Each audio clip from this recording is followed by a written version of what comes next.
वाराणसी के पवित्र शहर में, जहां गंगा नदी प्राचीन कहानियों के साथ बहती थी, अर्जुन नाम का एक विनम्र मूर्तिकार रहता था। भगवान शिव के प्रति अत्यधिक समर्पित अर्जुन ने अपने दिन दिव्य देवता की उत्कृष्ट मूर्तियां बनाने में बिताए।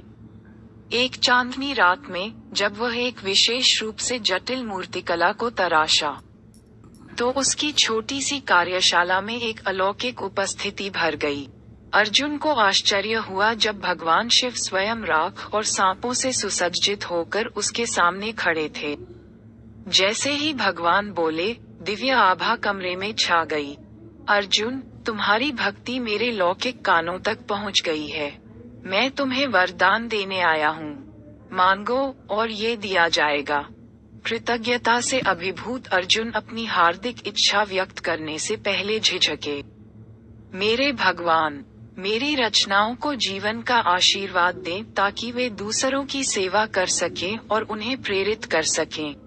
निस्वार्थ अनुरोध से प्रसन्न होकर शिव ने अर्जुन की प्रार्थना स्वीकार कर ली।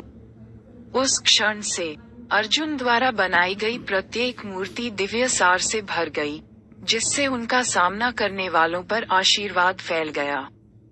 मंत्रमुग्ध मूर्तियां पूरे देश में पूजनीय बन गईं। तीर्थयात्रियों को सांत्वना और मार्गदर्शन की तलाश में आकर्षित किया।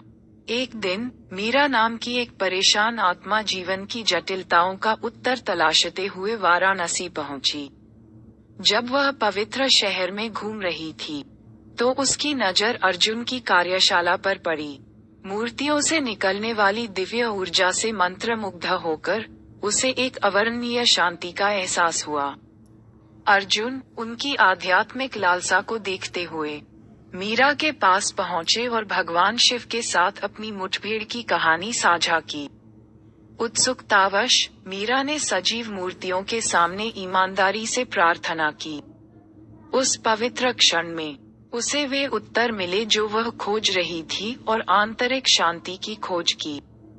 मंत्रमुग्ध मूर्तियों का प्रचार प्रसार दूर दूर से लोगों को आकर्षित कर रहा है।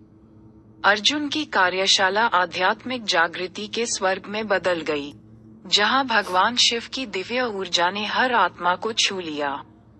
भक्ति के इस दिव्य नृत्य में अर्जुन की कला परमात्मा के लिए एक माध्यम बन गई, जो उच्च अर्थ की तलाश में साधकों को एकजुट करती है।